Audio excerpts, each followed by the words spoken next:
Lula reconhece que pode não ser candidato finalmente, parou com essa putaria e é algo que você tinha falado. Algo para comentar a respeito? Cara, tá acontecendo óbvio. Eu tô te mandando aí a notícia pelo Zap, já que você é devagar.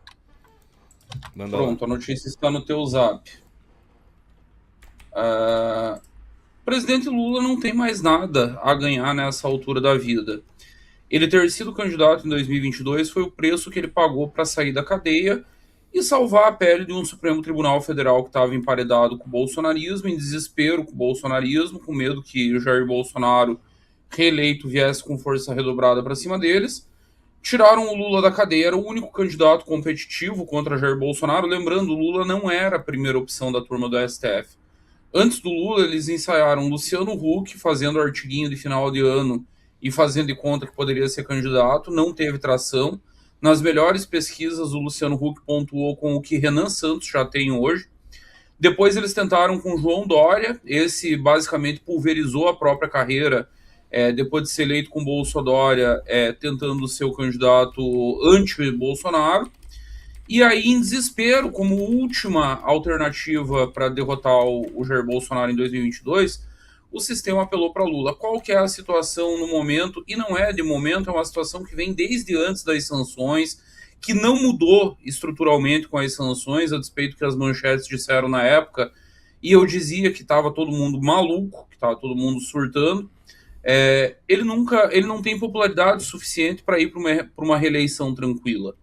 A reeleição do Lula, no melhor dos cenários para ele, é uma disputa de vida e morte para tentar salvar a percepção em relação ao próprio governo, que é um governo desastroso, que é um governo que tem mais ruim e péssimo do que ótimo e bom, que é um governo em que a maioria desaprova.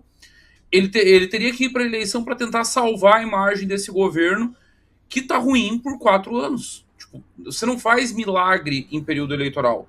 Até tem um fenômeno recente que é o próprio Bolsonaro, que chega na eleição muito mal e que aí tem uma recuperação acelerada. Mas a recuperação do Bolsonaro ela não começa na eleição. Ela começou meses antes, quando a economia, que tinha ficado paralisada durante a pandemia, começa a se reaquecer. Aí o cidadão sente na ponta sinais de melhora e a avaliação do Bolsonaro vai melhorando aos poucos. Ele chega na eleição, ele tem um discurso para fazer. Qual é esse discurso? A economia só parou porque teve fechamento na pandemia, inclusive fui contra, e agora ela está se recuperando, então eu mereço que você me dê uma segunda chance. Eu mereço que você me mantenha. Por isso que o Bolsonaro conseguiu recuperar. O que o Lula vai poder dizer durante a eleição? O cidadão não tem sensação de melhora. Agora ele está nessa de vou aumentar mais imposto agora com cigarro. E eu não sei o que passa na cabeça da galera da comunicação do governo, porque dizem que o Lula não anuncia mais nenhuma medida sem consultar a Sidônio Palmeira. O que eu imagino que passou nesse caso? Ah, mas se nós falar em aumentar imposto sobre o cigarro, é uma pauta cara ao eleitor evangélico, que é o eleitor bolsonarista. Cara, a única coisa que o eleitor vai ouvir disso é que vai ter mais aumento de imposto. Aí a outra, eu vi um vídeo antes de começar a análise, Júnior, do Pedro Rousseff, sobrinho da Dilma Rousseff, vereador lá em Belo Horizonte, deve vir candidato a deputado federal nessa eleição, e ele dizendo que o Lula vai acabar com as bets, outra pauta para tentar dialogar com o público evangélico bolsonarista. Esse público é indialogável, eu estou usando um neologismo aqui. Ele não vai conseguir entrar. Ele simplesmente não vai conseguir entrar porque, cara, você viola todos os valores desse grupo. Você banca uma Erika Hilton como cara pública do governo, como o governo fez ao longo de 4 anos. Tem uma Janja destroçando a imagem do governo junto ao público evangélico. Promove pauta woke, aí você está achando que vai meter imposto em cigarro e vai anunciar que quer acabar com as bets e os evangélicos vão esquecer de tudo, é tratar o eleitor como burro. Com tudo isso na mesa, o Lula, que é tudo menos burro, ele vai ler o cenário. Era óbvio que ele não seria candidato, sempre foi. Eu não foi nada genial meu. Ah, mas então por que ninguém mais bancou se era tão óbvio? O professor Olavo de Carvalho já dizia, no Brasil, falar o óbvio virou sinônimo de genialidade. Você perceber coisas básicas, você apelar para o senso comum na análise política, por exemplo, virou maluquice. As pessoas não querem acreditar na existência do senso comum. Daí, aliás, a propósito, a popularidade de teoria da conspiração. As pessoas no Brasil estão com uma facilidade muito maior em acreditar que existe um plano mirabolante, que existe uma seita secreta, uma cabala ultra secreta operando grandes negociatas, grandes acordos, acreditar no pastor Sandro Rocha e o Lula sendo substituído por clones, do que ler a realidade como ela é, um governo ruim, com baixa popularidade, com baixa aprovação, sem ter o que mostrar na campanha, e que, portanto, o cara não vai ser candidato. Ainda mais um cara que colocaria na mesa, indo para essa disputa, 3 vitórias nas últimas 3 vezes que ele concorreu, eleição e reeleição da sucessora, e reelegeu a sucessora num cenário muito, muito difícil, e botar um Fernando Haddad, que ninguém conhecia, que havia sido humilhado na disputa pela reeleição em São Paulo na prefeitura, no segundo turno e fazer 45% dos votos. Foi uma grande eleição do Haddad e do PT em 2018, com o Lula na cadeia. Ele vai torrar todo esse patrimônio político. O Lula pode ser muitas coisas, burro ele não é. Por isso que eu sempre trabalhei com o cenário de que o Lula não seria candidato à reeleição e talvez, Júnior, e aí eu sempre trabalhei até com essa possibilidade. Um governo muito aprovado, vamos dizer que foi o governo Lula 1, que é um governo que termina com o Brasil crescendo a 4,5% ao ano, com projeção de crescer ainda mais nos anos seguintes, inflação sob controle, preço baixando no supermercado. Imaginemos que fosse esse o cenário. O Lula está com 80 anos. Ele vai olhar e vai pensar: eu tenho saco para aguentar mais 4 anos isso aqui? Eu tenho paciência para gerenciar a crise com o Supremo, crise do Banco Master, crise com o Congresso, a Janja se aparecendo e trazendo uma visibilidade que não é saudável para alguém que já esteve na cadeia, que estava na cadeia até outro dia. Vamos lembrar. Então, eu acho que até um Lula com hiperaprovação, ele tentaria repetir a receita da Dilma. Pegaria alguém da confiança dele e tentaria eleger. Agora, não tendo nem esse ativo, não tendo um governo hiperaprovado, vai escolher alguém que possa salvar o PT, garantir os governos do Nordeste, garantir a eleição numa bancada grande, e é isso que o PT tem para eleição, é isso que o consórcio que apoia o governo tem para eleição, e já o Supremo vai tentar desesperadamente, já está tentando a propósito, ver se surge alguma candidatura alinhada que possa salvar o pelo deles. Até agora não surgiu. Já apostaram de um tudo, já tentaram Ratinho, já tentaram Eduardo Leite, agora há setores que sonham com Caiado se viabilizando. O problema para o sistema é que os candidatos deles são muito ruins e não têm viabilidade popular, não têm viabilidade eleitoral. O cenário é esse, e agora vamos ver o que acontece até a eleição. Aqui, então, tem a citação do Lula, né? Ele deu uma entrevista pro ICL, o Instituto Chupa Lula, e ele falou o seguinte: eu não decidi se serei candidato ainda, ou seja, acho que ele não vai ser candidato. Vai ter uma convenção em julho e eu, para decidir ser candidato, vou ter que apresentar um programa. Vou ter que apresentar uma coisa nova para esse país. Lula, ter 3 mandatos, no final do terceiro, indo... Ele vai pensar num programa agora para apresentar. Eu acho que... Acho que ficou azedo, hein, senhor Bezerra? Eles vão apresentar o programa e o programa é salvar o Brasil do fascismo, e é isso, é o que tem para hoje, é o que a candidatura do Haddad vai representar, tentando pegar setores dessa neo-esquerda, pseudo-intelectual, limpinha, fofinha de São Paulo, com Faria Lima, e tenta salvar o que dá, tenta garantir pelo menos... Cara, eu tinha um piso, chegou a ser um piso do Lula na casa dos 40%. Sem Lula, esse piso do PT, para qualquer candidato petista, era 30%.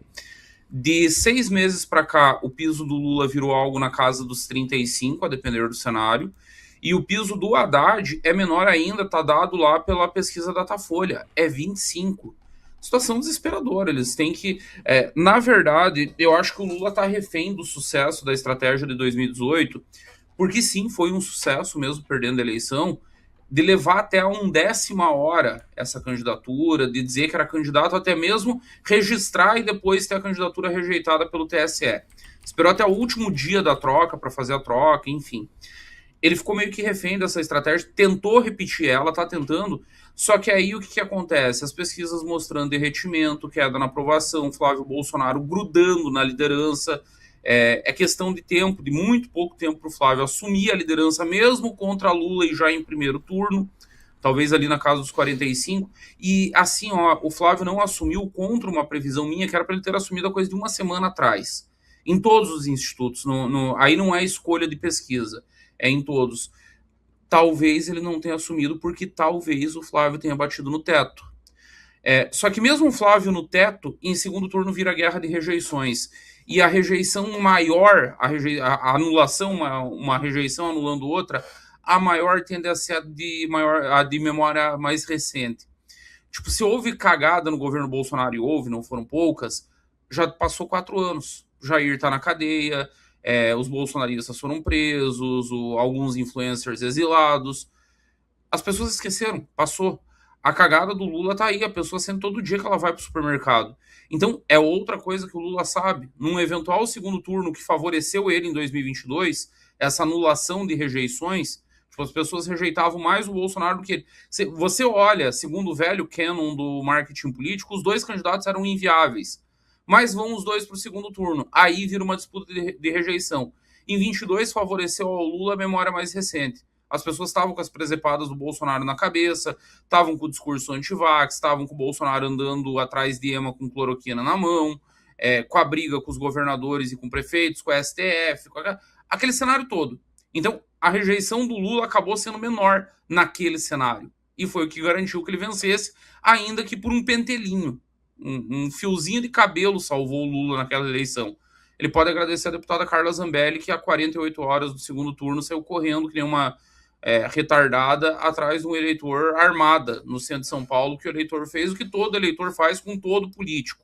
Renan já deve ter escutado pouco para esse Brasil afora. Não foi só aquela cena patética lá do Rio. Isso é normal. Eleitor xinga políticos, eleitor desabafa quando encontra políticos. E a louca surtou e saiu armada correndo atrás de um eleitor. E aquilo ali meio que é a diferença do Lula, cara. É a diferença que o Lula ganha a eleição em São Paulo, não é no Nordeste. Até porque Bolsonaro teve um desempenho maior em 2022 no Nordeste em relação ao que teve em 18. Onde que ele piora? São Paulo, maior colégio eleitoral do país, e piora muito, e o Lula vem com um desempenho muito melhor do que o Haddad teve em 2018 em São Paulo. Dessa vez tudo joga contra, e para eles vai restar tentar manter o próprio campo político, usar a máquina do governo. Sinceramente, não sei mais muito o que resta, Júnior. Eu tenho relatos de dentro do governo, né, essa dança das cadeiras aí, que saiu todo mundo que vai ser candidato. Cara, tem órgãos que já estão sendo basicamente saqueados pela galera nova que entrou. Que é uma sensação, e Brasília tem muito esse feeling, tá? Quem tá acostumado com o governo sente quando a merda tá vindo. É a sensação de vamos tirar tudo que der agora e vamos fazer o catarrapa, porque em dezembro nós vamos embora. Se tá esse clima, esquece. Periga derreter a campanha, e acho que um dos cenários menos prováveis com os quais eu trabalhava há 6 meses atrás está se tornando o cenário mais provável para a eleição. Nós tirarmos o Haddad do segundo turno, nós disputarmos o segundo turno contra Flávio Bolsonaro. E aí sim, pela primeira vez, desde que tem eleição presidencial e tem segundo turno, nós vamos poder dizer que é outra eleição. Porque o grande mote da eleição terá sido eliminado no primeiro turno, que é não podemos deixar o PT voltar. Acabou esse discurso para os bolsonaristas se nós disputarmos esse segundo turno com o Flávio Bolsonaro. Caramba, seria... Assim, é uma aposta. Eu já até comentei isso, mas há muito tempo atrás, né? Que se continuasse, se fosse pro buraco, se eles não tivessem nada contra o Flávio, é isso aí que aconteceria. Porque olha só, mais um pouco na matéria, mais uma fala do Lula, até sobre quem seria, né, o candidato, caso não fosse o Lula. Ele colocou aqui, ó, Camilo Santana. Pô, que Camilo Santana, mano? Ó, Cara, eles estão tateando porque justamente eles sabem que o Haddad tem um desempenho eleitoral fraco. O Haddad não ganha uma eleição desde 2012, Júnior. Ele disputou em 16, ele disputou em 18, ele disputou em 20, ele disputou em 22 e ele não ganha uma eleição desde 2012. E aí eles estão tateando. Há 6 meses atrás, se me perguntasse, vai o Camilo, é o Haddad.